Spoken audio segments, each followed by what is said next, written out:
Farewell. Hey everybody, welcome to another episode of Comiholics. What? What? Are we starting the show? Sure. What's going on? About time. I thought you were starting. I'm going You to just start sat the there show. so long, I decided No, maybe I was going going to jump right in, and then you jumped. And It was like you weren't saying anything. poor timing. Well, Okay, so I guess I'm... Oh, you can... no. What? After you. Go right ahead! I'm giving you every opportunity All right, here. this is Comiholics. You just won't do it. episode 35. Is it really? Yeah, 35. Nope, no point ones. We're getting old. We're not going to screw this up. We're getting old. Ugh. Comiholics are almost as old as I am. I was trying to calculate it in years how long we've been doing this show. It's been a minute. Has it actually been like 3 years? Something like that. Sad. That's all we have to show for it. That's pathetic. So welcome back to our sad, pathetic comic book review show. Oh, I'll tell you the story later, but Mark Wade says, let's punch me in the face. Really? Yeah, it was awesome. On Wow. Twitter. Yeah, it was cool. Was it from like comments from C2E2 or something? Nope. Huh. No, we'll talk about it later, though. Off the No, you can't just throw that out there. Yes, I can. Okay, I guess so. Alright, well, we're just going to jump right in with both feet, folks. I don't really have a lot of material to cover, but I have a lot to say about the material to cover. Oh, that's worse. Yeah. So, first I want to lead into what I just finished reading right before the show. But we're just jumping right into an individual book, huh? Yes, This diving is what right we're doing? I had the pleasure of reading Deadpool 13, Talkin' Jive and Taking Lives. Part 2 of the 70s thing? Yes, it's like the... Is this the one where on the inside it looks like an old book, or is that the one from the last one? This is the old book Okay, look. alright. The old, I guess, late 70s, early 80s stylized art. It's a pretty funny adventure where, basically Deadpool, finds an ad in the paper that says Heroes for Hire, you know. Which is Power Man and Iron Right. Fist? Yeah, so, well, no. He goes to show up for this, and the true Heroes for Hire, Power Man and... Oh, like someone placed an ad looking for Yes, those two, yes. and he shows up instead. Right, I right. see.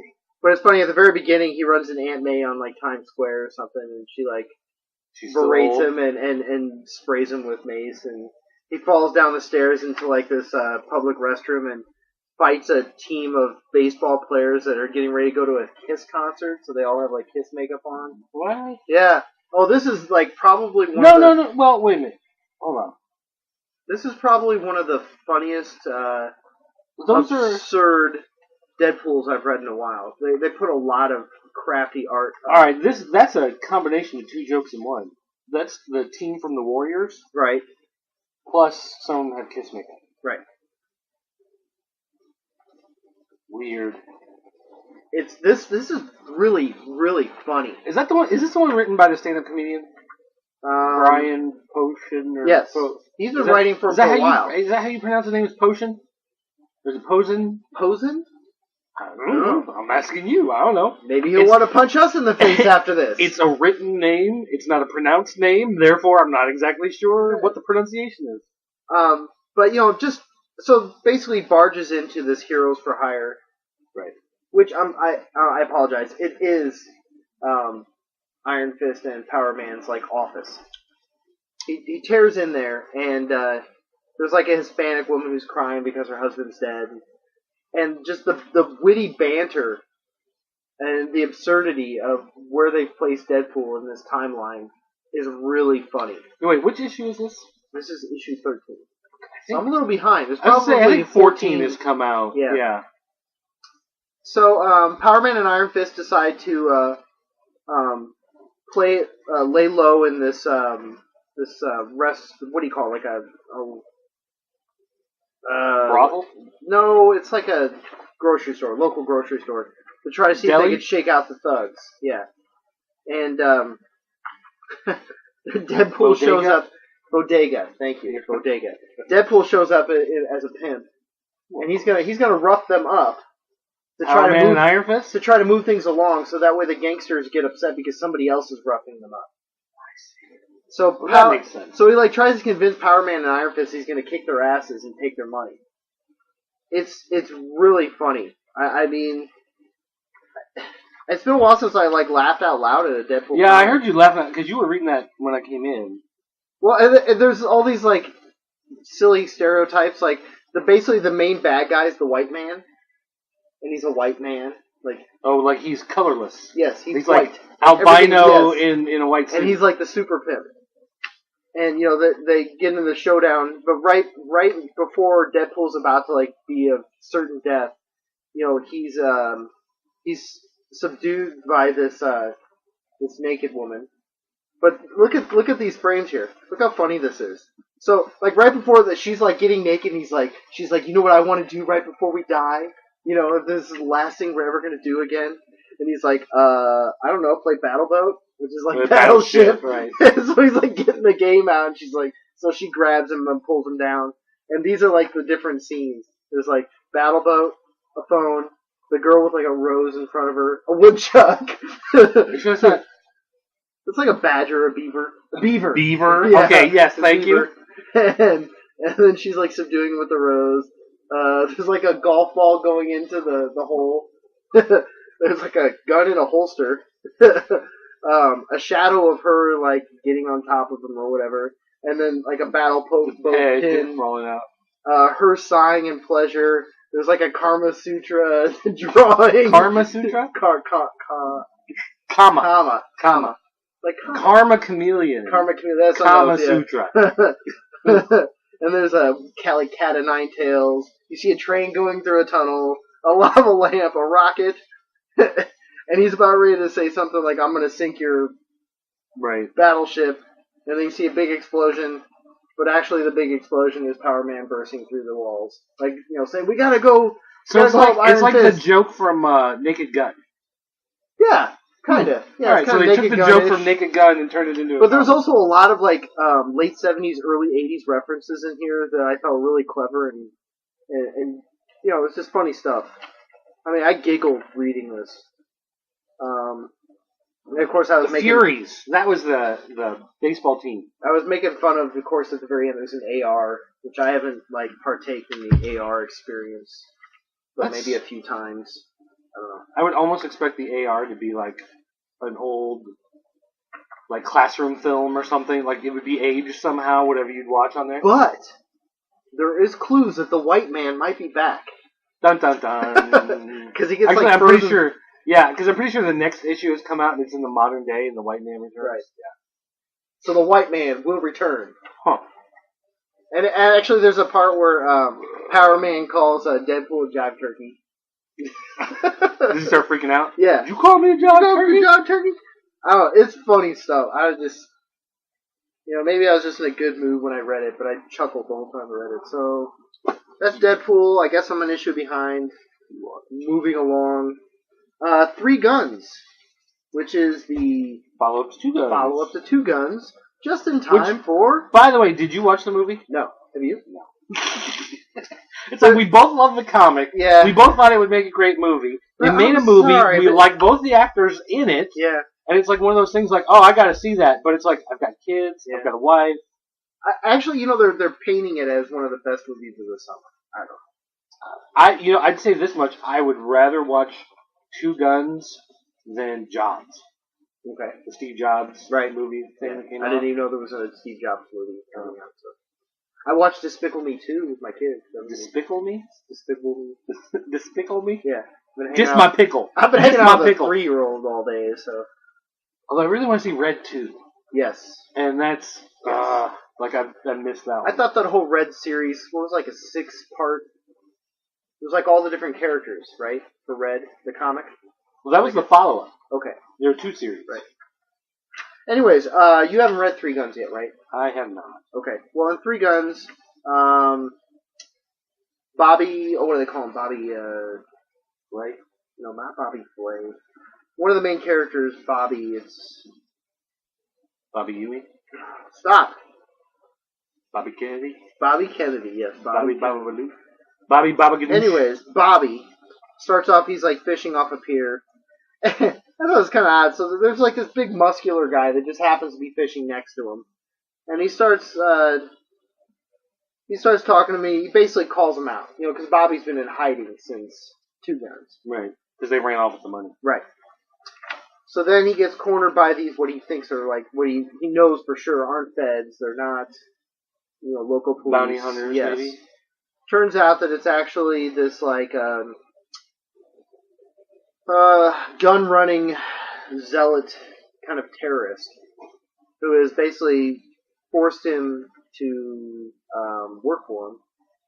And towards the end of the first issue, you find he actually runs back into his partner from Two Guns. Ricky? We don't know Ricky who Bobby? I am assuming the third gun is going to come along, but there's not a third gun at the end of this. It's just the two guys. Third gun is, hey, I guess so. in my trousers. The third... What? Move on. There's not a lot of content behind this other than at one point there was a scene where this girl was supposed to watch him at the bar when they had already seized him and they handcuffed him to the bar. She kind of befriends him a little bit. The main Is boss... she the third gun then? Well, no, because I don't think so, because on the cover there's three of them and she's a brunette and this girl's She's a wearing a blonde. wig. Well, maybe so. I don't know. We'll find out. I thought the first issue... Oh, actually it is her. See, that's the wig. Yeah. It is her. Yeah. So there's You your haven't three read guns. it yet. There's your three guns. I mean, I wasn't overly impressed. It seemed kind of forced. Like the very beginning where, it's kind of like... I guess Would you rather have had like 6 pages of him going out day after day fishing with nothing happens than one day he goes out and there's a big dude there waiting for him? Probably. Okay. Yeah. Alright. I don't know. It seemed rushed. Issue 1 seemed rushed. I'm going to keep collecting it, though, because I really like Two Guns. Well, I've got the digital copy. I've got it paid for and downloaded. I just haven't had a chance to read it yet. Caligula, Heart of Rome. Issue 6, which is the end of Heart of Rome. The second story. Right. And so, are you now done with Caligula? If they do a third one, are you going to read it? I'm going to go back and read all 6 now. Because what happens is these didn't come out quite regularly. Yeah, I noticed there were gaps in there. So I've read a lot of comics in between. But the heart of the story is the Heart of Rome, which is basically this like heart of evil, literally a beating heart of evil underneath the streets of Rome that is turning Rome into madness. Caligula we thought is gone, but it turns out lives in this kid now, who's going to become emperor eventually. And like I said, I need to go back and read some stuff because there's just so much going on, and it's real dark, real sinister. This series, I mean, from Avatar, it's yeah. Be. But it's still well done. I have to say though, I think that the end of this wasn't as exciting as I thought it would be. It just ends with him being basically, reborn as a little kid, right? And he's being led by these elders that are, basically like his caretakers and stuff. I guess what you expect out of Caligula is a lot of naughty stuff and a lot of bloody violence, which is what you're gonna shots and what you're gonna get from this. So forced sodomy. Yeah, a lot of naked women and things like that. I'm kind of glad it's over, really, because I don't know if I want to collect the next set. I think I'm going to stop with Caligula. We'll do another one. You and Killen are the only people that buy that comic. I think he probably turned me on to it, actually. Oh. Hey, Harris. Check this out. There's a lot of peas. Oh, no. What was that one comic that I picked up off the rack and it has the absurd genitalia in the back of it? It was like zombies and girls and zombies. Oh, Girls and Corpses magazine. Girls and Corpses. That's some ridiculous stuff. I do not open that. Like, it comes in and I scan the cover so we can put it on the website. Here, he grabbed it off the rack and handed it to me. Of course, I'm kind of naturally, I flipped to the back first. And in the back was like these like really disturbing pictures of male genitalia going through horrid things. Okay. Well. Wait, save that one. Yes, I'm gonna save this for last. Well, save it for the next segment when we talk about the. How about Absolution #2? I like it. You like it? I still like it. Yeah. So, in the premise in this, Absolution is about John Dusk. John Dusk is back. He's a cop superhero who goes rogue And starts taking out the bad guys. Happy Kitty is the ninja assassin. Yeah, and the second one here, she wants to join. Yeah, she wants to team up.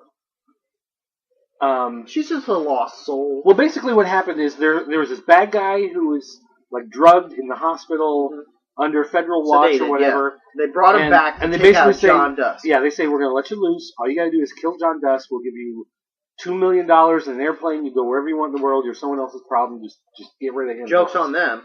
He goes mad. Yeah, of course. He starts tearing up the city. Because he's basically like godlike and invincible at this point. Well, imagine like if he was half Joker, half Lex Luthor, and had the powers of Superman, basically. But he can also absorb people's powers, right? Isn't that his thing? Like he can use them. He can parasite the powers off. Right.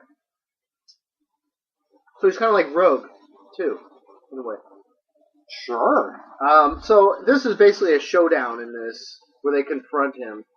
And of course we have to remember there's an Hansel team that's still working for the military as well, or the police as well. What's that character's name? Earl.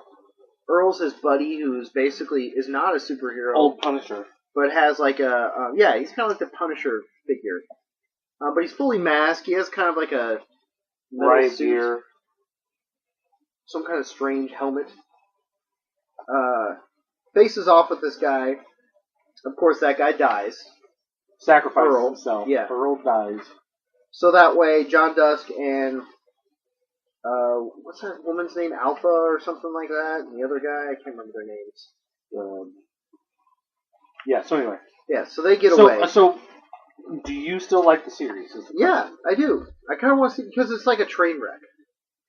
You know, Absolution is kind of a train wreck. It's like it's. You mean that in a good way? Yes, like no, not in a train wreck as in it's bad. I mean a train wreck as in the story is like it just keeps going. Everybody's getting hurt. Like yes, everything keeps going wrong. Nothing is going to go right. There's not going to be roses and daisies.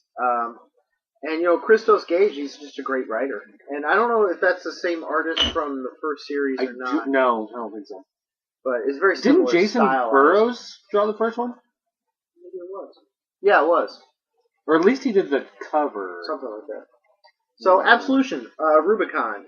If you've read the first series, you should be reading the second series.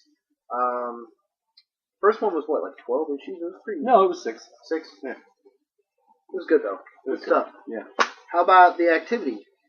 I'm not current. Okay. But, wait, look at that cover for a second. Yeah. I was noticing something. I was talking to somebody about that cover.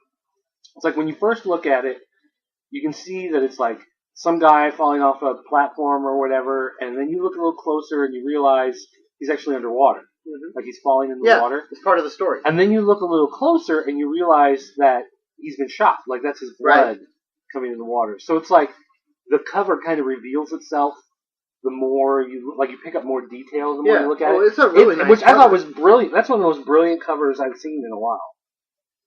Well, and the reason why is because in the very beginning there's a scene where a team has moved in and taken out. Is that 14? Yeah, this is 14. Activity 14. They've come in. They've already taken out the guys on the boat. So that's like one of the guys they've taken out, confiscated his boat to go meet this. I think it's a helicopter or airplane. Confiscated or stole? Stole. Okay. Yeah, confiscated. I guess would mean they're giving it back, possibly. These guys are dead. They're not getting their boat back. But it was to rendezvous with this plane. To meet with this guy that they ended up seizing. Two guys that were operating the plane. So then they take him up in this like Chinook helicopter. And there's a scene where, and you don't really realize it at first, but the helicopter's like going through this really bad weather. Okay. So the helicopter pilot's like, this is real bad. This isn't good. We're too heavy. We're 200 pounds too heavy. So like, okay, we're just gonna have to throw one of you off, off the helicopter. So if one of you guys tells us who such and such is, we'll let you live. And it turns out that wasn't an issue at all. There was no weight problem with the helicopter. It was kind of clever. And then at the same time, there's an interrogation going on, because simultaneously you see this woman like infiltrate this room, and when she's in there, she's actually confronted by another guy who is working for another team. Okay, so what's in a nutshell? What's the story going on? It's actually two stories going on here. You've got the woman that's interrogating this terrorist, and then you've got this other team that's on the field with these two guys that they seized from the plane. What are they trying to figure out? They're trying to figure out basically this next attack that's coming. So both teams are basically trying to figure out the same thing at the same time. Turns out that there's actually nukes involved. So are they two different people on the same team working? Are they two different teams? That's two the different interesting groups? thing about the activity. And actually, if you look at the back page, the back page always kind of in a bizarre way. Well, I mean, if you can make sense of it, it's all broken out and like how like the a flow chart of who the people are. You got Team Finger, Team Omaha. You got intelligence. You've got direct action, technical service, operations, and then you got the Pentagon. Like, and it shows you faces of who all the directions are. It's a very intricate book. I mean, I'm not going to pretend I'm smart enough to like lay it all out for you. Plus, I'd probably have to take a whole show. Really, I mean, they put a lot of work in these books. It kind of reminds, like I started reading, in a small way, it reminds me of Homeland. If you've watched Homeland. I have not seen Homeland. I've heard everybody say it's great. It is good. But I have not. But in the sense, and just a small part of it reminds me of that, where it's like you realize that there is actually a team of command, people in command, everything from, a group that's, Navy SEALs to... Navy SEALs. To, intelligence officers that are in charge of collecting data and evaluating, what they should pursue, what they shouldn't. Activity 14 is really good, which I think leads into Russia, is where it's going next. Yeah, Siberia. And that's the neat thing about it, is it's an intelligent book that is going to tell you a story in a couple issues, usually actually one issue at a time, and then it leads into the next mission. And a lot of these missions either tie into each other, or it's a completely unrelated tactical move or whatever that the government's doing to try to get the bad guys. So the activity. Are you all for bad guy getting? Yes. Okay. Just making sure you're on the right team. Yeah. So good stuff. Turtles. City Fall. Yeah, you talked about it last time, so... Yeah, well, in this one, Leo had been captured. Was he brainwashed? Shredder's brainwashed him. At this point, they break him free. Well, Hob convinces him that he can lead them to Shredder. And the whole time, Whoa, did the artwork change on that book? On the inside? No, Eastman Waltz. The turtles look different. They look a little different in this, yeah. Okay. I did notice that. So it's a different artist. Yeah, a little different. They look more like the cartoon. Well, I was gonna say like the old man from the Six Flags commercials. Wow. No, I think it looks better than that. No, I like the art in this. I'm not saying it's bad. I'm just saying they look. So different. Hob leads. they're Teenage Mutant Ninja Turtles. They can look a little goofy. Yeah. Hob leads them into the warehouse and then chains them up inside the warehouse. Of course, Shredder's in there with all of his gang. And of course, the big reveal, Leo comes out. Leo is completely brainwashed. They get in a big fight. They barely get away, but of course Leo's still with them. So, you've got basically, what do they call him? Dark Leo. Is what they're calling him. So, it's a fun book. I really like it. Leatherhead's in this one too. Keep reading it, folks. So yeah, I think it's probably going to come to a conclusion here in the next couple issues for this story arc.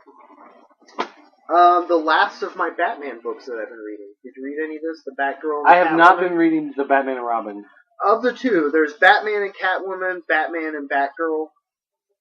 It's technically Batman and Robin 21 right, and Batman and Robin but there is 22. no Robin. So, and of course, in a roundabout way, they always kind of reference Robin in some way.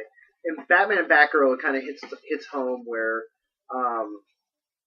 at one point, Batman and Batgirl cross paths in a fight with like mobsters or whatever. some comments are made because Batgirl had taken her emblem off of her uniform. So she's not wearing a bat symbol anymore? No. I didn't know that. Yeah. Really? How long has that been Well, have you been reading Batgirl? Ever since she killed her brother, she kind of lost it a little bit. In the beginning of this, you kind of see her, like, kind of hiding. She's chesty in this book. Yeah. Yeah, I mean, that's the first thing that strikes me is they have endowed Batgirl with certain inalienable rights. She does confront Batman in the Batcave. Yeah, I see that here. And basically tries to tell him to get over himself. And even, like, breaks the glass and pulls Robin's suit out, and she's like, I'll wear it if you want me to, kind of thing, and Batman throws a fit and kicks her out. It's pretty much the end of it. It's pretty dramatic, though. I liked it better than Batman and Catwoman. I'm not a fan of Catwoman in the New 52. It was pretty, wasn't very memorable. Do they make out on the floor? No. Oh, okay. At the end, they save the little girl and Catwoman's by his side. That'll make them feel better. Yeah. Save somebody. I don't know. And, Batman leaves her, like, this, like, helmet. It's like a peace token or something. I don't know. Yeah. Not impressed with this. There's a little bit more. The only thing that was interesting in this had nothing to do with Catwoman at all. It's a little bit more backstory of the girl that's watching the Great Dane. Alfred. Yeah, Alfred and Bruce Wayne have been deceiving her that Damien's still alive. Do you know who that character is? No. In The Dark Knight Returns, she's the female Robin. Okay. So the one that's set like 20 years in the future or whatever? Huh. Yeah. Yeah, she's the female Robin in that future book. Interesting. Yeah. But, so she's kind of playing along with it, but she knows something's up. That really was more intriguing to me than any of the Catwoman part. So, other than that, I think that's actually all the paper issues I have right now. Because, I've scaled back quite a bit. Yeah. Read a little bit more digital now. I don't know if you've noticed, but Comixology added a subscription feature. Yeah. And you can actually subscribe to the digital copies. It'll just automatically charge your card and send you an email as soon as the books are ready to read. They talk about that at C2E2. They said that was something that they were looking into, but they weren't sure, whatever, blah, blah, blah. And they finally got it done in the last month or so. Yeah, it's a smart move. Yeah. So, I've done that with a bunch of books. I just automatically get it. I still buy... Here's the funny thing. You get them at a discount because you're a subscriber. No. See, I think they should do that. Well... if they're going to have loyal people coming in... The thing is that comic book stores are already mad at them as it is. Right. You know what I mean? So they didn't want to, make it that much easier. Right. And if you wait, 3 weeks or whatever, the books drop $1 from $2.99 to $1.99. So if you want to wait a little bit, you can get them at a discount. But, for the most part, I just like having the digital books, so I was just willing to, subscribe. Right. And a bunch of stuff, there's certain books I'll always buy, like Supergirl, I always buy a print copy. All of the books that come in the combo pack from DC, Superman Unchained, Detective, Action, Batman, Green Lantern, all of those I get the combo pack so I can put in the code and get the digital copy, then I also have the print copy. But, some of the books Vibe. I don't really care for Vibe that much. It's still ongoing. It's still going. So it's but the only reason why I want to get it is because it ties into Justice League, and I read all the Justice League books. And Justice League Dark, I read. Yeah, but there's some Justice League stuff that's about to go down, isn't there? Yeah, there is. There's a big crossover going on now. But those books, I don't care enough to have the physical copies sitting around and taking up space because I'm never going to go back and read them again. But I'm reading them, so I'm paying for them, so I get the copy so I can read it, Yeah, I guess, I've made steps in that direction. I still collect quite a bit of paper. But I agree, I understand what you're saying. And, it's funny, I buy more paper copies for my kids of books. Right. Because, my kids want Peanuts and Garfield and Looney Tunes and I don't even Bart Simpson and all of those books. And so, My Little Pony, every week, my kids get like 2 or 3 print copies each. You know what my daughter wants? Comics. What? Turtles. She loves Turtles. Turtles. Oh, Turtles Animated 2 comes out this week, by the way. Oh, really? Good. She really liked that. My daughter watches a lot of Turtles. But, beyond that, the print stuff that I tend to buy is stuff that is usually like third-party, independent, that doesn't necessarily come out digital as quickly. Like Red 10 from Comics Tribe.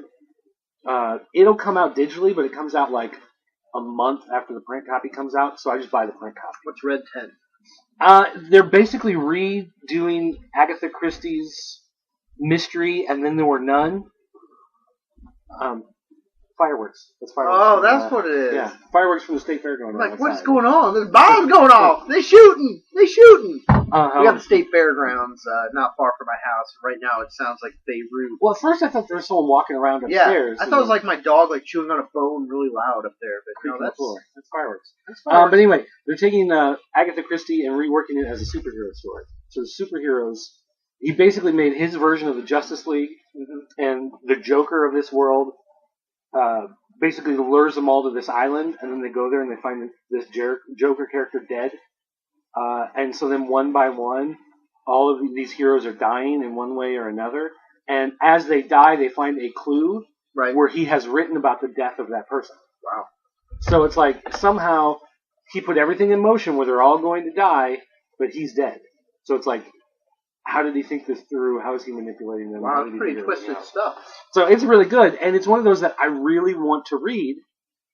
And it's funny because I did a review of the first one, and I really liked it, and the guy was like, well, hey, I can send you advanced copies, if you want to do reviews of them. And so he's been sending me PDFs of them, but I'm still buying the print copies anyway because I want to have them, So I'll actually be doing a review of number 4 I'm interested. This week. But, it's a lot of stuff like that. That's smaller, press stuff that you pretty much have to buy in print. Because if it comes out digitally, it comes out later, or it may not come out at all digitally, So. But, a lot of that smaller stuff is getting more accessible through Comixology, so. They've opened their Submit. Oh, yeah, the Submit, yeah. Good stuff. Although, I want to mention one thing here before we take a break and come back and talk about digital copies. Yeah. I don't know if you saw it listed or not, but there's a company called Kotobukiya. There's a Japanese company that makes statues and figures. Did you post it on Google Plus? Yeah. Well, we posted it on popculturenetwork.com and sent it out. The New 52 Supergirl statue. Yes. Very nice. It's probably going to be like $100+, and I'm probably going to buy it. Will you buy me one too? No. Come on. What kind of friend are you? You know how much I love Supergirl. Yeah, I know. Almost as much as 13-year-old me does. And well, she's of age. I don't have to be 13 to have a hot. No, I was 13 when I discovered the wonders of Supergirl. The wonders of Supergirl. But I mean, look at that. That thing is gorgeous. Yeah, that is great. You know what I like about her build is she doesn't it's not outrageous. Not like Power Girl. No. Who has the? No, she looks like it's not. Yes, it's a little sexist, but it's not ridiculous. Right. Yeah. All right. So anyway, let's take a quick commercial break. Sounds good. We don't have any commercials to run right now. What? Yeah, I know. Well, what? But We're gonna give you 45 seconds of silence. But I'll tell you what. I'll throw this out there. If you got a comic coming out and you want to put together a 10 to 15 second commercial, if we get 20 of them, we'll put 20 commercials in the middle of our 3-minute, 33-hour show. So just do your commercial 20 different ways and send it to us. We'll pick the best one. No, but seriously though, if you've got a book coming out and you want to put together, again, Red 10, Comics Tribe, some of these smaller companies. What was I reading from Arcana? Swerve. I don't know if I told you about this book. It's great. It's never heard of it. Tell us all about it, Dirt. It's like you guys. I want to kind of open this up. You guys, if you're working on a book, you want to get the word out there. Put together a commercial. We want to promote you. We'll throw it in here, no charge. We have thousands of fans. If you put a commercial on here, it's gold. Actually, it's funny because when we did this as a video show, our numbers went way down, and when we went back to audio only, our numbers shot way back up. They love to hear our voices. I mean, it's like a difference of 4 to 1. Right. They're just like, skip the foreplay. They're like, get right to it. Oh, it's a video. You guys are kind of creepy. Oh, only voices? I don't have to see you? Yes. Dave, Perry, put this back on your iPod. You can listen again. So, and we're here for you folks, just so you know that. So keep it audio. Anyway, we're going to take a quick break, grab some more pizza, and we'll be right back.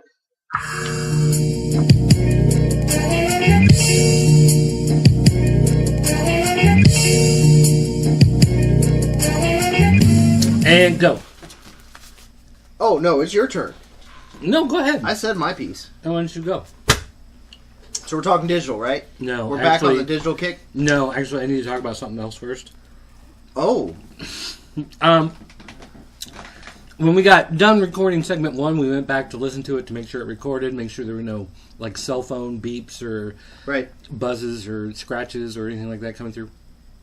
And it sounded a little weird to me. So I went back and listened to it again real quick. You give me this look. You just went out to pee. So I was checking on this while you were outside using the bathroom. We recorded the last segment with the wrong microphone. We recorded it with the one that's built into the laptop instead of this nice, expensive podcasting microphone. Are you kidding me? So we totally... Like, it recorded. Everything recorded. There's no fuzz. We didn't get any cell phone pops or whatever, but it is not the best sounding recording. Are we going to redo it all over No, again? we're not going to redo it. So, It sounds like... Do you remember back, like, in... like 96 when you would download an MP3. That's all It was like 3 megabytes and it took you like 2 hours to download. Right. That's kind of what it sounds like. It sounds like it's heavily compressed. Are you Where kidding this me? right now is like this nice, crisp, clean microphone. This is why we need a camera crew. This is why we should have stuck with video and hired a crew. No. Take care of all of our needs. All we have to do is show up, sit down, and talk. Actually, it's been proven that we need to stick audio. We just need an audio producer. Yeah. We need a soundboard. We need a producer to run the show because when this is a show where we drink. I mean, we've got one strike against us. Have you seen Drunk History yet? This is Drunk History, but comic books. Like, oh man, I am sweating like crazy right now. Are we've been you drinking. okay? Well, we drank. Like, there's a tiny little bit of this. We decided we needed to make sure that we did the best show possible, so we drank like a third of whiskey. Like, you just drank 2 inches of whiskey. I drank about 2 inches of whiskey. It's this Evan Williams honey liqueur. Oh, and you left me just enough backwash. There you go. I'm tasting your pizza. It reminds me of like Berenjeger. Whew. I mean, it's good. Hey, by the way, where's the mead? You want me to open up a bottle? No, we'll save it for next time. This will be a really long show. We'll save the mead for another time. It's good. Yeah, I know. I love mead. No, but like that stuff, remember that I brewed like 3 years ago? Yeah, I know. I let it ferment too long. It was like moonshine. It was deadly. So speaking I of packed it which, up. I let it sit for 3 years. I opened my bride and I opened up a bottle a couple of nights ago, and it was my child bride. Ooh. Okay, my baby mama. So here's a drinking story for you real quick before we get back to comics. All right. So I go on vacation this week. Mm-hmm. We go down to Shawnee National Forest. We got a cabin, out in the woods. Nice time. Relax. Is it like great outdoors? We get this binder. Like, because this is not Did Dan Aykroyd show up with his family? This cabin is not owned. This cabin is not owned by like a resort or anything. This is like sanctioned. A person. It's not sanctioned by. So this lady's got a binder. Like here's how you get to all the stuff around here. Here's a grocery store. Here's a gas station, local, whatever. And Kelly turns to a page, and there's like a menu from a restaurant, and it's got their breakfast menu, and it's like half order biscuits and gravy, $1.99, full order $2.99. Kelly loves biscuits and gravy. Like, I don't know, like she and her grandpa always had biscuits and gravy or something when she was growing up, but like there's something about that's like her ultimate comfort food. So she's like, we're getting biscuits and gravy in the morning. And it was like Rossi restaurant in whatever. So to give you like directions how to get there and stuff? Yeah. Okay. So the next morning we go out, we're driving, and we find it's like this little gas station on like the side of a hill. in like this little town. It's one of those things where you go in the gas station and you look out the front windows and all you see are like gas pumps, guardrail, and then like cliff into nothing and giant 200-foot tall trees. Yeah, it's like right in the side of this mountain, you know. So we go in, and so Kelly's like, "Well, we heard you have biscuits and gravy because we're looking at this place and it looks like a quick and easy. Like there's nothing. It's a gas station." Right. And this menu was for this restaurant in a gas station. And the lady's like, "Oh yeah, you tell me what you want and I'll go put it in the microwave back there." So we're like, okay. So like I order a breakfast sandwich, she orders biscuits and gravy, and it's literally, she pulls out one of those like Hillshire Farm sandwiches and unwraps it and puts it in the microwave, and that's my breakfast sandwich. Wow. So we're sitting there and we're waiting for all of our stuff to microwave.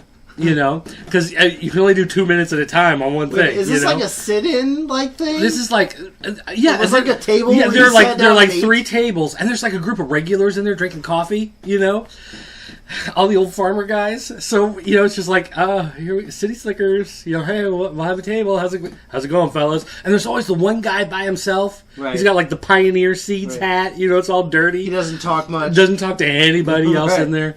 But anyway, only the waitress. He's like Mountain Man on Duck Dynasty. Yeah. So we're sitting there, and she's microwaving all of our food. And I look down, and it's like amongst the breakfast choices, there's a cooler down at the bottom. And it's one of those. Oh, I saw that picture. Right. So at first, I think it's like going to be little bottles of orange juice or grapefruit juice or something like that. And I'm like, okay, you know, for breakfast we can have something. I lift up the lid, and there's a can of Bud Light. And so at first I kind of chuckle. I'm like, someone put Bud Light with the breakfast stuff. That's funny. And I kind of dig around there. Budweiser, Bud Light, Budweiser, Bud Light, Budweiser, Bud Light. This is the breakfast beer cooler. And apparently the breakfast beer is either Bud or Bud Light. 93 cents a can. So with tax it comes out to $1 even. Well, let's so that's your breakfast beer of choice. Let's put this in perspective. You were in Southern Illinois. Yes. Okay. Which is, you know, we're in Central Illinois. Uh-huh. Southern Illinois is like a different state. It's Southern Illinois from Central Illinois is as different as Central Illinois from Chicago. Geographically speaking, it's completely different. It's like a lot of like coniferous forest, very kind of it's very dry, hilly, rocky, waterfalls, caves, bizarre landscapes. The highways, mosses. the interstates they literally dynamited a straight line through a mountain. Right. So you just have rocky cliffs on the side of you. There's like no shoulder. Right. You know, so it's like you're driving, you know, out in the middle of like the Grand Canyon or something. My neighbor has property down near Devil's Kitchen, which is that's not far from where we were. No, it's much farther from where you were. It's south of Little technically Grand Canyon. speaking. Technically speaking, from here, yes. Yes. It'd be about an hour and a half drive from where you were. But, it was... that's more the Kentucky side. This is more the Missouri side. So, I mean, you know, things are done differently down there. So... It's kind of... So, I go up to actually... Backwoods. I go up to actually pay. And I'm looking at the beer sitting there, and I'm like, no, I can't do breakfast beer. And I look over the side, and there's another shelf, and there's moonshine. Did you buy a bottle? So I look, and they've got like the regular White Lightning, and I've had that from Where's 3 or 4 my different bottle? places. Wait, stop. Yeah. Where's my bottle? There's no bottle for you, my friend. Because here's what happens. I'm looking at it, and the lady's like, oh, there's a cranberry one of those? That's fantastic. And I'm sitting there going, I can pee fine. I don't need a bottle of cranberry moonshine. Right. So I'm looking at some of the other stuff, and there's like a lime something, whatever. And there's one that says apple pie. Yeah. I'm like, apple pie moonshine? Yeah. Seriously? No, that's good stuff. So I look at it, and it looks like apple juice with a little piece of cinnamon I've stick had at that the bottom. many a canoe trip. So I'm like, you know what? So I pick up the bottle, and I set it on the counter. I'm like, this isn't for breakfast, you know, but I'm going to buy this apple pie moonshine. And she kind of gives me this look, and she's like, you don't know where I work, honey. That could be for breakfast, and that's better than what some people are having. I'm like, okay. Well, I'll take this moonshine, thank you. So, so we take the apple pie moonshine. And, you know, put it in the back of the van. We go about our day, you know, hiking, whatever. Forget about it. We get back home or to the cabin. And I put it in the fridge and I let it chill. And, you know, we get the kids in bed and do showers, all that stuff. And then it's like, oh, yeah, we've got that moonshine. so, you know, and it's in like a big mason jar. So Wait, is this the part where John Candy comes out and tells the bear story? No. Okay. No, instead, this is the part where you take a sip and you're like, oh, that tastes like apple pie. I mean, that literally tastes like apple pie. So we're just like, hey, this is pretty good. Look, and then the next thing I know, it's like, man, it's hot. There's a hot tub. Let's get in the hot. So I get in the hot tub. It's like I'm wearing my little shorts. Mankini. I'm picturing an American flag mankini, right? And I'm like sitting in the hot tub. But here's the problem. It's like the alcohol, and I'm sweating, and then I'm in the hot tub to cool off, but the hot tub is like 103 degrees. Right. So it's like I'm not cooling off at all. So I start overheating. So I'm in the hot tub, and I'm overheating from the moonshine and the hot tub. And so, like, I'm in there, and, Kelly's sitting there next to me, and she kind of looks at me for a minute, and she's like, you're not right. You turning pale, boy. She's like, there's something wrong with you. And I really don't remember anything else that night. Did you sleep well? Apparently. Although I didn't really feel it the next morning. Huh, okay. I mean, the sleep. I felt the moonshine. I just didn't feel the sleep the next morning. It's like, okay. And the kids, I'm sure, were like, let's go hiking. We're going to jump off the mountain. Let's go, Dad. Let's go. Like, yeah. And I'm just like...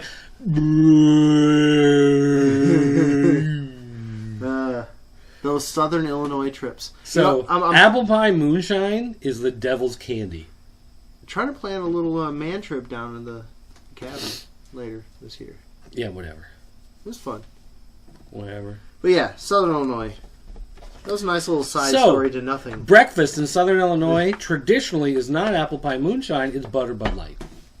And that's what you got to know. 93 cents, so with tax, it's $1 even. And that's like bar drink price. That's like their dollar special. You get a Bud Light for $1. Like, woo! It's crazy. All right, so that's the holics part of this show. Back to the comma. You want to talk some comma? You got anything? No, I did the whole first segment. I thought you might want to... I talked Supergirl. Yeah, a statue. All right. Let's see. Let's talk about some stuff. First of all, I guess the big thing last week, Infinity #1 came out. Mm-hmm. Did you read Infinity #1? Yes, sir. Were you as let down by it as I was? I don't really understand where it's trying to go. Okay. So basically, a Kree moon was attacked. Okay, well, here's where it's trying to go. The Avengers are going into space. Right. To fight something in space. Right. So the Earth is empty, so Thanos is going to try to take over Earth. Right. But the Inhumans are there, so the Inhumans are going to take the place of the Avengers, so that the Inhumans are now a big deal, and they can get an ongoing book. That's the point of Infinity. Well, as near as I can tell, that's really all there is to it. I'm infinitely unimpressed. I want to like it, though, because I love Thanos. There's obviously going to be some Skrull action going on here, which thrills me. It does tie in directly to Avengers and New Avengers. Like, this does feel more like it's part of that series as opposed to a standalone event. The only thing that's different is that it's pulling in the Inhumans. But they very easily could have done that in the Avengers books, considering how many different characters they're juggling around in Avengers right now anyway. Right. So, I mean, I read it, and I was just like, okay, this is more like a 0 issue or a prologue. This doesn't really feel like, hey, it's a kickoff of the big event of the year. You know what I mean?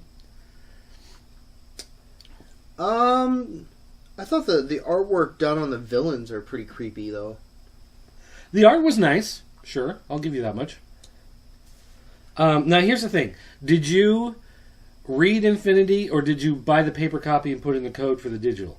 Digital. Okay, if you put in the code for the digital, it actually unlocks 2 books. Uh-huh. Did you get the second... Did you download the second thing it unlocks? Did you even notice that it was there? No. It's called Infinity Against the Tide Infinite Comic. And it's all about Silver Surfer. So when you put in the code for your digital copy of Infinity, you actually get the second Infinite comic for free. Put in there. And it's... the creators, the guys who started the universe, whatever, they're attacking some planet, and so Silver Surfer's there to try to warn the people and save them. And but this is where I'm confused, because maybe I'm just not, because I kind of dropped the Avengers, so I'm a few issues behind. but the one creator that's with him, that looks like the other creator, who is he again? That's because he was involved with the Avengers. Well, wait, that's because like the universe person came along. Captain Universe. Captain Universe, yeah. Yeah, but that's not really one of the creators. That's like a child of the creators or something, like some minor deity of the creators, gods. So he's working with the Avengers to kind of. Yeah, I don't really like it, but whatever. Okay, well, I'm glad you're. I'm well, not. Let's talk about something you like. Come on, bring it out. That. Bring out the dirt. Bring out the dirt. I did like Detective Comics. Okay. When the first issue of this arc came out, that was Batman versus Wraith, the anti-Batman, whatever. Didn't read it, but tell me about it. Okay, well, I didn't really care for that first issue because it was just like, yeah, whatever. Then they did an annual, and then they did issue 23 of Detective, which continues the story. And between the annual and issue 23, I've completely come around on the story. This is actually really good. If you stopped reading it, go back and read it. Go back and read 22. Really? Read the annual and read 23. Because it's basically, there's this guy, like E.D. Cummings or something, I forget. And he's like the anti-Bruce Wayne. So he's another rich guy, ties to Gotham, comes back, builds a bunch of gadgets, has his own version of technically the Batcave. He's got his own little, hidden stockpile HQ of whatever. But he is trying to destroy the police and destroy the city. Whereas Batman is trying to protect the police and protect the city. And at the same time, Bruce Wayne has become this philanthropist, and he's trying to use Wayne Industries to help people, whatever. And this guy's the opposite. He's like the greedy, money-grubbing, just wants to buy out everybody and incorporate it into his conglomerate, whatever. So it's like he's the opposite of Bruce Wayne, he's the opposite of Batman, but he comes from the same type of background. So he's like the anti. He's the anti, yeah. So I once it got past that first issue, because the first issue was really about him hiring this other guy and turning this other guy into a minor villain to be a distraction to Batman, and it was just kind of like, whatever. But once that guy's story was over and you got into the real meat of it, it was actually very enjoyable. So read 22, read Detective Annual 1. 22, okay. And then, or Detective Annual 2, I guess. And, yeah. So that was good. I actually enjoyed that quite a bit. I enjoyed Hunger. Number 2. That one. Hunger Who's is the publisher on that? Marvel. Okay. It's set in the Ultimate Universe. Okay. Okay, at the end of Age of Ultron, you got that whole, like, the universe is dying, and we've traveled through time too many times, and it's ripped, and whatever. So, in the Ultimate Universe, Galactus is a swarm of robotic ships, the Galactus, and this swarm kind of comes in and, like, devours planets and then moves on to the next planet. And in the Ultimate Universe, you just see this rip in space, and these hands just kind of reach through and pull it open, and Galactus from the regular Marvel Universe climbs through this rip in space to where the Galactus swarm is in the Ultimate Universe, and the two of them merge. And so now Galactus, instead of having like a Silver Surfer that he sends out to, scout a world or whatever, he sends out a swarm. And the swarm comes and finds the planet that brings in regular Galactus. So now he's like twice as powerful as he was in the regular Marvel Universe, and now he's set his sights on Earth in the Ultimate Universe. So Hunger is the story of him heading to Earth and everybody trying to stop him, and then there's going to be a second series called Cataclysm, which is when he actually attacks Earth. And so this is what everyone's saying is probably going to be the end of the Ultimate Universe. Oh.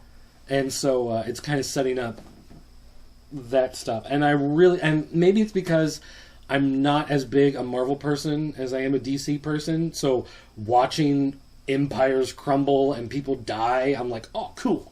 You know? So you're a little bit more like, your interest is peaked more towards Marvel. Right. Yeah.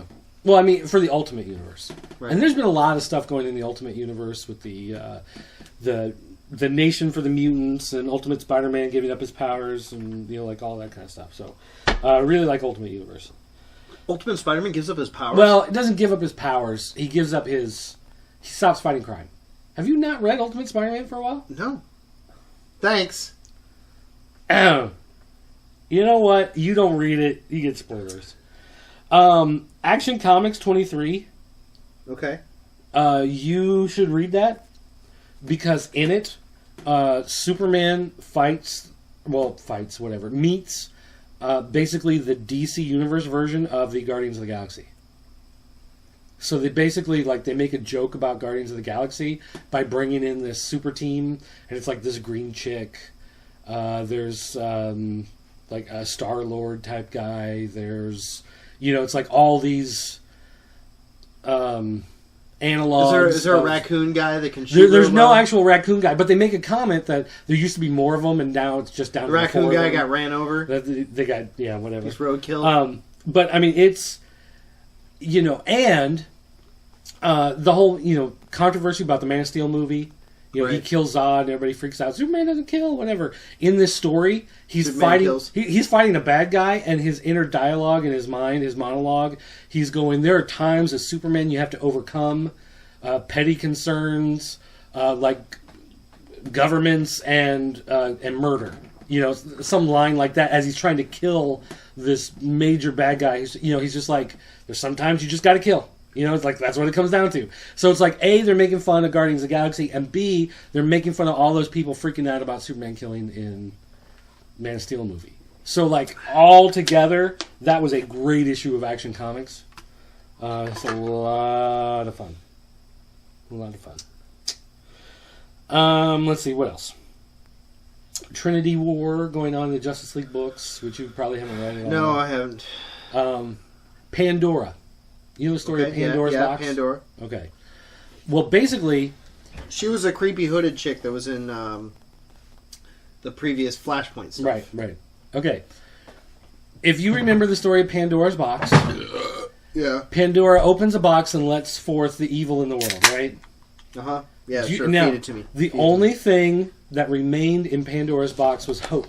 Right. Hope remained in the box. Yeah, Cable totally was defending her the whole time. Universes collide.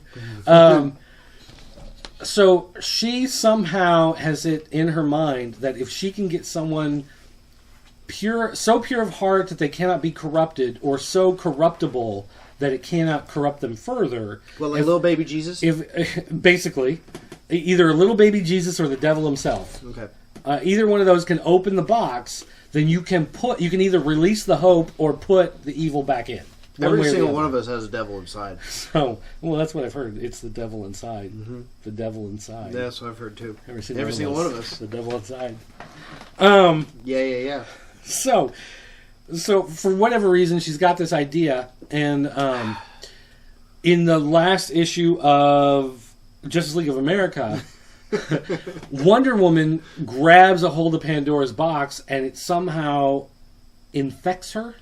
She doesn't swallow it like in Caligula, does she? No, but she turns to face them, and suddenly she's got a third eye in the middle of her forehead. That's all we need. And suddenly her magic lasso turns into a chain with a giant sword at the end of it. Oh.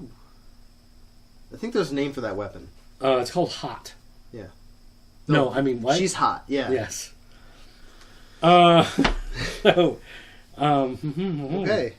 So where are we going with this? I don't know. I just wanted to get to Wonder Woman's hot. That's all I was building up to.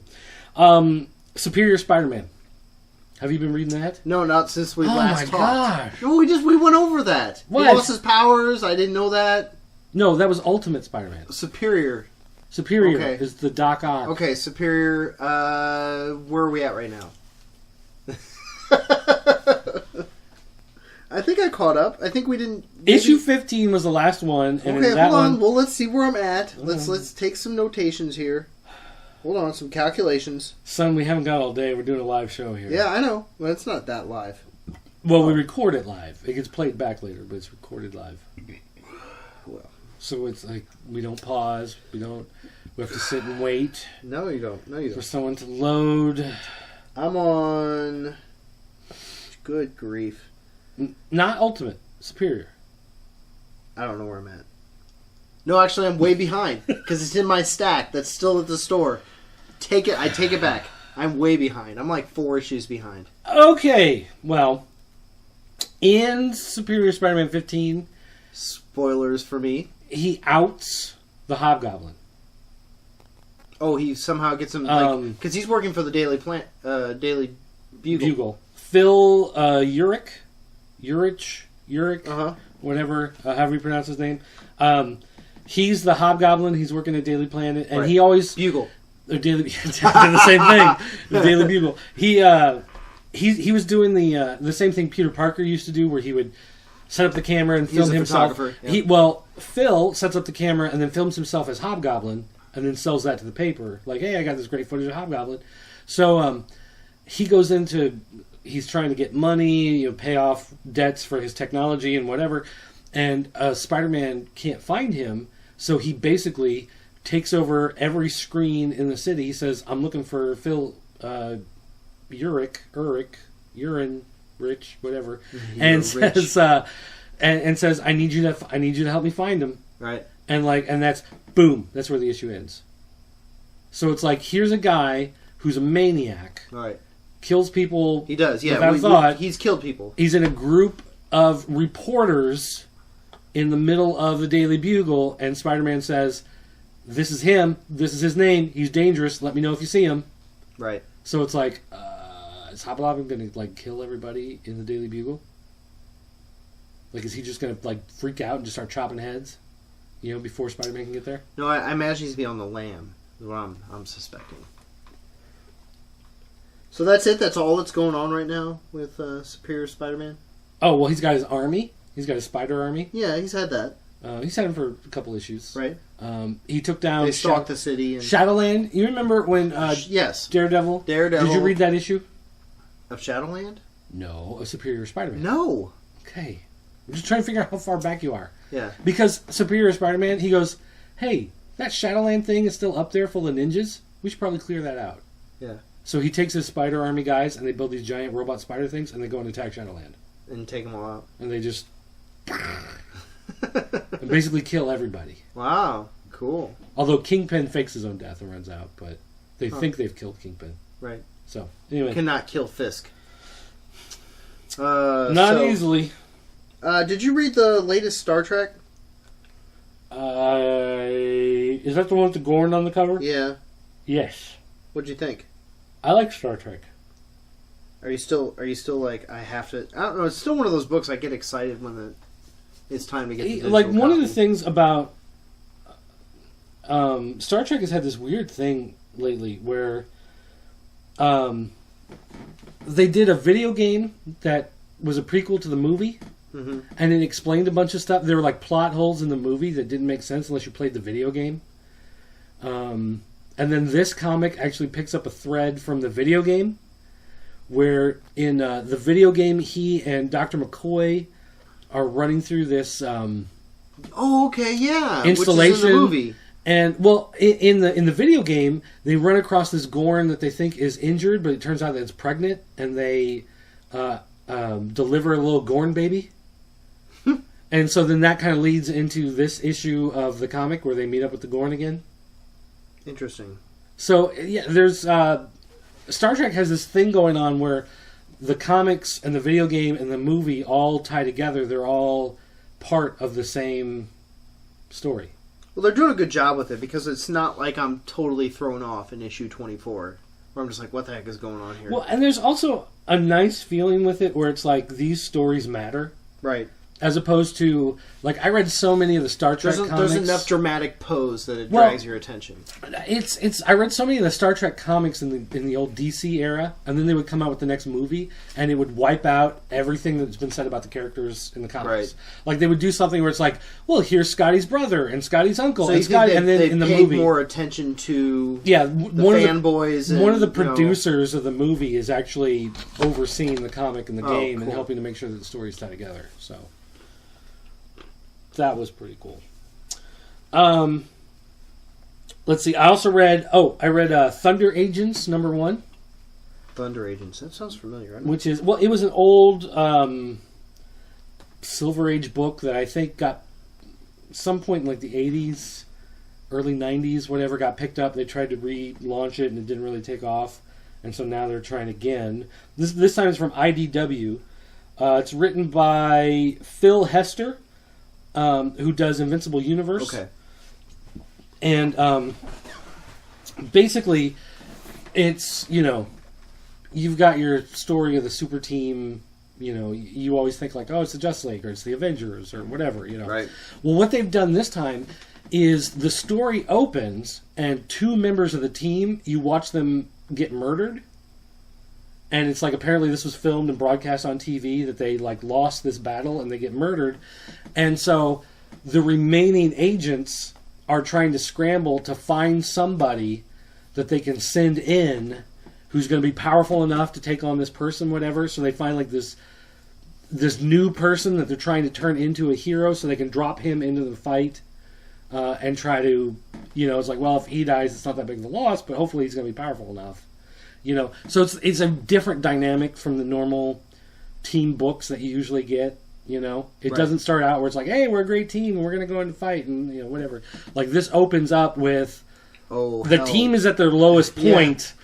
It's like this is the rebuilding year. Hopefully they get a good rookie in the draft. Hopefully the number 1 draft pick that year. Yeah. So I enjoyed how it felt different from everything else. It wasn't the same superhero story you've heard a million times. Are you current on Legend of Luther Strode? No. I really like it. I read the first series, and I plan on reading the second series, but it's one of those where I was waiting for it to finish to go back and read. Well, it's already issue 6 now in the Legend. Yeah. It's coming to a close here in issue 6. Well, isn't 6 the final issue? Or are there 7 issues? At the end of 6, they walk out of this mall after they defeated the main boss, and it's like a whole team of helicopters and cops everywhere. Well, that's how the first one ended, with him, like all the cops had their guns trained on him, and he just charges at him. Right. And... this is graphically, I think, bloody and beautiful at the same time. Kind of that. Oh gosh, how should I describe it? It's kind of like this Kill Bill rush that you get with it, where it's when the blood starts flying and things are fast moving. Like every page grabs you. That's how the first one was, where they punch somebody. It's just like waterfalls of blood. Yes, splattered guts everywhere. In this one, they're going after the binder, and they track him down to this mall. And they go in the mall, and there's people flayed everywhere, bodies everywhere. But here's the thing: they're not dead yet. So they're half chopped up and everything. Brody. Yeah. So there's a showdown with the binder, and that's basically all issue 6 is them facing off with this guy. And he's pretty vicious and maniacal, and he's really hard to kill. And the colors in it are great. They're sharp. They grab you. The dialogue is witty and sharp. Really liked issue 6. I don't know if this is the end of the arc or not. It doesn't really seem like it. I mean, I guess you could conclude it as the end, but although I believe it's a trilogy of books, right? So this is the end of series 2, but there's it has to be leading 3. into something next. Yeah, because Luther and his girlfriend walk, like I said, they walk out of the mall and they're cornered by basically an army. If you haven't read anything up to this point, there's basically the major character build is that Luther Strode has, he's surrounded by blood and death. Like that is his bane of existence. That is blood and death, and his girlfriend is kind of like his anchor to back to reality, and she's pretty tough herself, So, in this book, I think you see that kind of the end of his dynamic growth. It's kind of like, he's peaked. He's a good guy. He's trying to do good, but he knows that his whole existence is surrounded by a bloodbath. So, Legend of Luther Strode, good stuff. Justin Justin Jordan, Tradmore, Philippe Sabriro, right? Sabriro? Sure, why not? Okay. Cerebro. Did you read the Dexter comic? No. Based off the novels that inspire the Showtime show? Have No. you ever seen Dexter? Yes. Have you ever? Okay. I'm up to like the 4th season. Okay. Well, this is based off the novels, not the TV show, so it's a little different, but I mean they're basically the same, to a point, so you get the idea. But basically, Dexter gets pulled to his high school reunion Uh-huh. because his girlfriend, of course, she wants to go, and he's like, "Oh, Dexter, how can you not go to your high school reunion?" Right. So he ends up going, and there's a guy at his high school reunion who, was basically a bully of him in high school. So he was going to totally kill the guy, and he had him strapped down to the table and had his knives out, was getting ready to carve the guy open, and somebody walked in on him. And so they played it off like, oh, it was a prank, I was just, this guy was a bully, I was trying to scare him, whatever. Right. But the guy totally knows that Dexter is this maniac, and apparently it changed this guy forever, partly it put him on the path of good, but partly put him where, of course, he doesn't trust the guy. And here at the high school reunion, he runs into Dexter again, and he starts, saying things that have double meanings, whatever. It's where he knows that he's a serial killer and he's responsible for the deaths of some of these people. He knows who Dexter really is. And so now Dexter is trying to figure out how he can get rid of this guy, but now he's high profile. He runs charities and whatever. Accident. And so People have accidents all the time. So now he's trying to debate though. He goes, do I off this guy? Or, he knows, but he's known for 20 years, he hasn't done anything. Do I let him go? Or is he trying to bait me into trying to do something so that he can catch me in the act? Is he, so now he's starting to go paranoid. Okay. About this other guy. Not the first time Dexter's gone. But it's, paranoid. it's good. Huh. It's good stuff. The problem is the first issue came out a month and a half ago, 2 months ago, and then it got delayed, and so the second issue is supposed to come out this week. So we'll just have to wait and see. But I really enjoyed it. I thought it was really good. So Jeff Lindsay, is that the guy's name? Writes Dexter? Anyway. Any other digitals you want to speak of? I don't know. Comics. One thing I did several weeks ago, I noticed on Comixology that they were releasing a whole bunch of old Superman books from the early 90s. Which, of course, when I was in high school and I worked in a comic book store for the first time, so it's all the stuff I grew up on reading. And I was looking at it, and one of the storylines is Superman in space. Basically, Superman, in one of the stories, he's in the alternate dimension. He finds Zod. Zod has killed everybody, so he ends up killing Zod. Then he feels guilty about it. And because he feels guilty about it, he starts having these nightmares. And when he's asleep, he has the second personality that comes out called Gangbuster. He puts on this armor where he looks like a regular vigilante, and he's going out basically just beating up thugs in the street. Right. And it's his subconscious trying to redeem himself. So when he realizes what's going on, he says, it's not safe for me to be on Earth anymore, and he exiles himself into space. And he just leaves Earth. And as far as he's concerned, he's gone for good. Until, circumstances, whatever. One of the things is, they had released a whole bunch of chapters of this book, except for chapter number 2. Adventures of Superman 451 was not released. And I'm like, well, this is part 2 of the story. I want to buy all these and reread all of them, but they haven't released, one of the key parts of the story. So I sent him an email.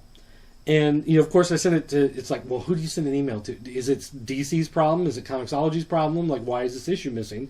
So I sent an email to Comixology, and I'm like, this part of the story is missing, has not been released. You released everything after it.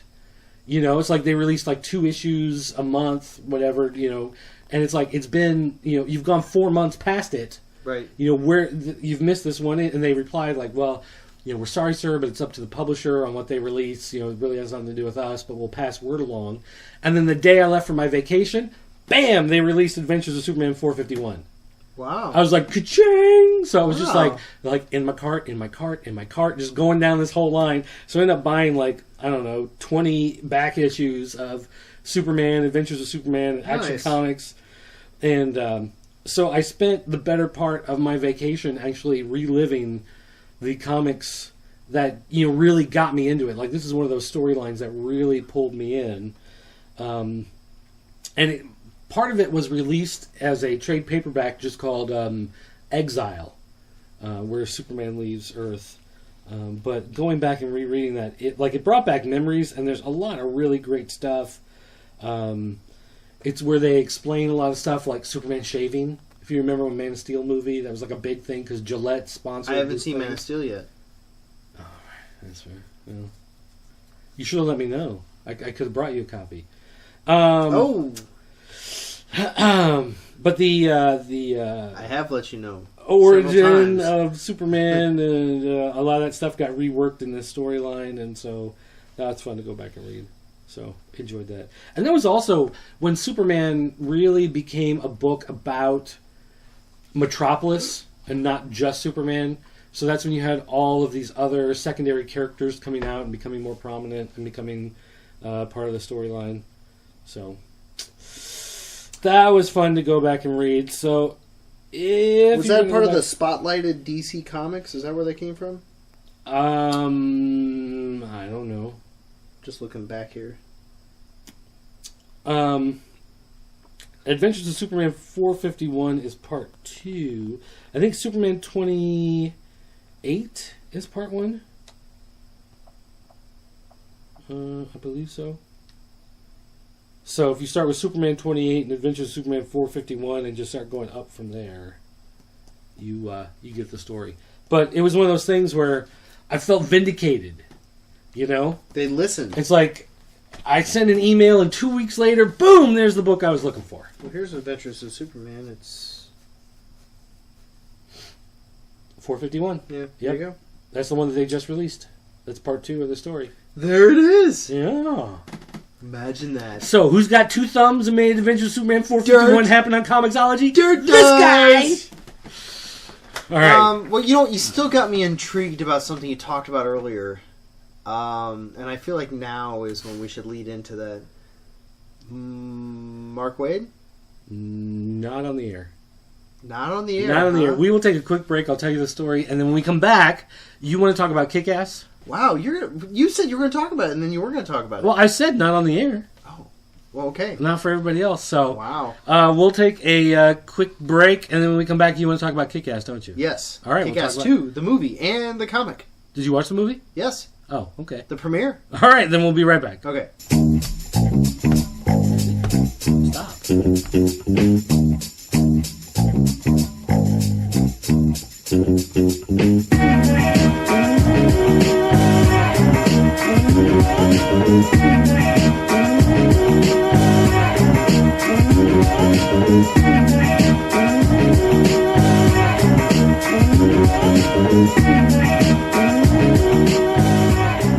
Welcome back, folks. I'm Jingle McCringleberry. And over here I have Abraham Moises. Bob Smith, BYU. Oh, so if you've... they didn't probably sit through any commercials at all, did they? Commercial list. No, commercial just had some free. music. Yeah. Just a little Elevator bit, music. A little bit of light rock. Get you through it. A little bit of that... Here I go again on my own kind of stuff. No. We're talking like straight instrumental, Oh. kind of like smooth jazz. What do you think of this Hawaiian longboard beer? It's an island lager. Yeah. From the island of Kona. It's alright. It says we invite you to visit our brewery and pubs when you visit Hawaii. Yeah. So it's like that's about as close as I'm going to get to Hawaii, what's in my hand right now. Yeah, it's nice that you can have an open invitation. It's like, I live in the Arctic Circle. Anytime you come up and visit, I'll let you stay the night. Yeah, that's great. Next time I'm in the Arctic Circle, buddy. Next time I'm in Hawaii. You know what? I had the pleasure of seeing Kick-Ass 2, the premiere, last Thursday. I did not. And I got to tell you, it was a whole lot of fun. Was it better than the first one? Or... Yes. Wait, did you say it's on par with the first one, or does it raise the bar? It raises the bar. Really? Yeah, and you know what? Part of Despite the Jim Carrey freak out? Well, it wasn't really a freak out at all. In fact, actually, I wasn't paying attention when the movie came out, so I didn't know that Jim Carrey was in it. And so you don't watch like any TV? Not really.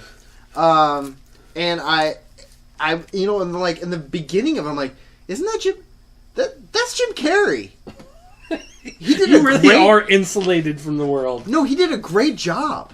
And he didn't he wasn't overpowering, or he didn't overshadow the movie. What? But did you not hear still about the B character? Did you not hear about the whole thing of him turning his back on the movie and saying he refuses to endorse it? And... Really?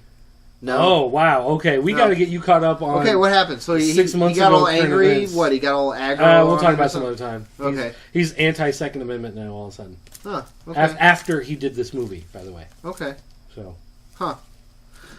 Well, it was a great movie. I thought he did really good in it. He plays the Colonel. The All-American guy. Yeah, the All-American guy.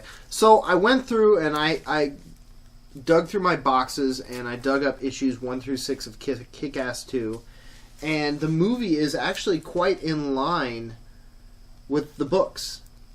Well, here's the thing. They did. And the thing. Actually, the first movie. I don't mean to interrupt. I'm going to interrupt anyways because I'm drunk, and that's what I do at Comiholics. Yeah, people, get over it. So, in the first movie, I felt like they went a little over the top from the comic. In the second movie, they actually toned some stuff down from Kick-Ass 2, the comic.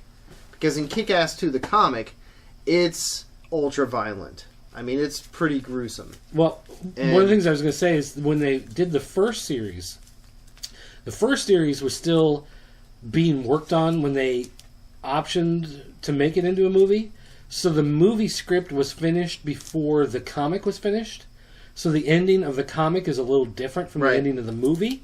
So when they made the Kick-Ass 2 comic series, it's technically a sequel to the movie, not the comic. Ah, okay. So it's a little weird. Kind of like 2001 and 2010. Kick-Ass 2 was in progress or already made before the movie was done. Right. The movie was really good. I mean, it was fun, action-packed. There were a lot of things that I wanted in it. That Mother Russia's in it. These are Red Mist. I'm sorry. He's no longer Red Mist. He's the Mother Bleeper. He's the MFer. Yes, the MFer. Who is and the same principle, set out to get Kick-Ass and Hit Girl and kill them. His uncle, who is technically supposed to be the mob boss, is locked in jail, but he's still running business. Very much like the comics. Little bit of deviations as far as what battle scenes took place and how they took place. Like in the movie, spoiler alert, in the movie it's it all comes ahead where the entire gang shows up at the mob boss's house with the tank with the half-dead shark in it and all that. In the comic, it doesn't really necessarily take place like that. In fact, Hit Girl rescues Kick-Ass, and they barge into MFer's lair. There's a big fight, but that's not the coup de grace. It's not the grand finale, whereas it was in the movie. But it still was meaningful and poignant enough that they grabbed some things from the comic and made it work. It wasn't felt like it was forced. There's even a funny part where Kick-Ass's dad, with his name is Dave, I think, and his alter ego, whatever. His dad hangs up a poster in his room, he has a flashback when he's a kid, and his dad's hanging up a Superior poster up on his wall. From Mark Millar's other comic series. One of the things. So in Kick-Ass 2, basically he's inspired a whole new group of superheroes. Right. Whereas all we see in the first movie is the Nicolas Cage Batman with Hit Girl and Kick-Ass, and that's really it. Whereas now it's exploded. Right. and there's all sorts of different heroes and villains everywhere. Now, like, kind of the point of Kick-Ass is one boy deciding to become a hero, and then in Kick-Ass 2, it's like now he's inspired so many more to go out and do the same thing. Yes, there's a team now involved. Now, of course, at this point, just like in the movie, Hit Girl has turned her back on being a superhero, trying to listen to her, I guess, stepdad. Their surrogate father or whatever, yeah. And he knows that she's Hit Girl, but he's trying to make her become a normal girl. Right. Because, she's all her mom And she has. tries, but she just can't. Well, it all comes to a head, just like in the movie when Dave's dad died. Kick-Ass Dad's is murdered. In the comic book, he's murdered in jail, just like in the movie. Kick-Ass Dad or Kick-Ass's dad? Kick-Ass's dad. Okay. Ugh. Kick-Ass Dad. And, Hit Girl reacts, and, Kick-Ass is kidnapped, and it's the same thing in the book and the comic. A little bit different, because it's like, when you interpret a comic into a movie, frame by frame doesn't work. They did that with Watchmen. Yeah. So, I mean, that was way too close to the source material. Right. It needs to... Embellishments need to take place in different avenues. And I felt like in Kick-Ass 2, and I hope you get a chance to read Kick-Ass 2 Dirt and then see the movie. It's one of those things like... I should read it first? Yeah, normally, it's like, oh, don't read the book until you see the movie. No, read this comic and then go see the movie. So if you haven't seen Kick-Ass 2, and I know I've already spoiled it for you, read the comic first, then go see the movie. It's that good. That's how good I think Kick-Ass 2 the movie is. Was it long? No. It's not like 2 hours and 45 minutes no, like it's every like 2 other hours. movie in the world. A couple nowadays. hours. I'm so tired of these long-ass movies. No, it's not long, Okay. and it's very fast-paced. A lot of the, poignant scenes that you... Like, for example, in Kick-Ass 2, there's a scene where Mother Russia, they skipped the part where MFer, mows down a bunch of little kids in a neighborhood. Yeah. Okay. Yeah. Where, in fact, MFer is after Kick-Ass's super team. So, he goes after, what's the girl's name? She's kind of like the other lover for Kick-Ass in the movie, which doesn't really take place in the comic. But anyways, he goes after her. It's the same scene in the comic where basically MFer goes to rape her. But in the movie, it's like he can't get it up. So there's this comic twist in it. So anyways, while that's going on, Mother Russia has this scene where she basically offs 10 cops coming at her in 4 different cop cars. Okay. And in the comic, it's not as exaggerated as it is in the movie, but still, you get the point. So it's that's kind of my example. So is there anything in the comic that you wish was in the movie that isn't? There's some pretty... Well, for example, when the colonel guy that's in charge of... That basically helps start this super team... The Jim Carrey? The Jim Carrey character, when he's murdered in the comic... Spoiler! Yeah, I already said that. In the comic, they kill his dog, cut off the dog's head, and put it on his severed head body. Right, I remember that, yeah. That was a pretty poignant part in the comic. And I know that probably was a little over the top for the movie. But I kind of wish they would have done it anyways. And then there's, like I said, there was a scene where the MFer mows down a bunch of kids, which I think was an important part of the comic, because then you have to realize that he's gone completely over the edge. It's not just a game for him where he just wants to, I want to be a supervillain, I want to avenge my daddy. No, he's really that twisted. So they left out that kind of stuff. But I wasn't upset about that. I was still I was giggling and laughing and, held in suspense while I was watching the movie. And I just worked all day, and then I went and saw that movie too. It wasn't I was exhausted, but I was still excited to be in there and watch the movie. So have you been reading Kick-Ass 3? Yes. And have you read, is it the 3rd issue? Well, basically what's happened is the uncle's now released from prison. and He wants his criminal empire back. right. And at this point, which doesn't, here's the twist though. Complete spoiler alert here, if you haven't seen the movie. In the comic, Hit Girl is incarcerated. In the movie, Hit Girl has her first kiss with Kick-Ass, jumps on her motorcycle, and rides off into the sunset. So there's a big difference there. Wasn't... Oh, wait, but there was a Hit Girl series. Yes, there was a Hit Girl series. So does anything in Kick-Ass 2 touch on what happens in the Hit Girl No. series? No. There's So- no flashbacks or anything that like takes you to that. Well, does Hit Girl come before or after Kick-Ass 2? Because it comes after 2, doesn't it? No, it's before. Are you sure? Well, maybe... Yeah, you know what? It is after 2. It is after 2. Sorry, there's a lot going on here. Yeah, it is after 2, and then it leads into Kick-Ass 3.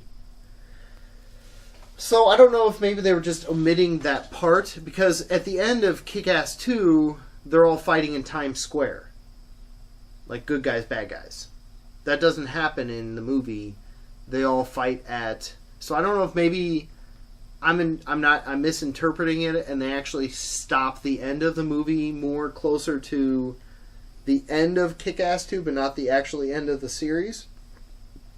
In that case, then it would still fall along with the same timeline. So, anyways, thumbs up for Kick-Ass 2 the movie, thumbs up for the comic. If you're not reading, you should.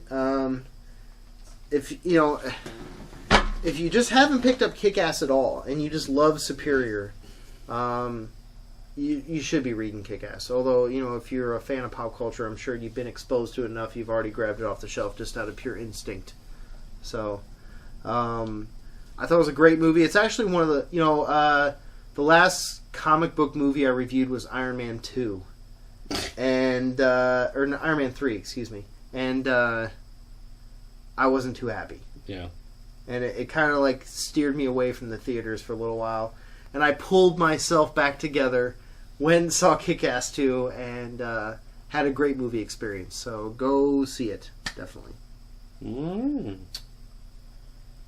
Okay. Now, what do you think of Kick-Ass 3?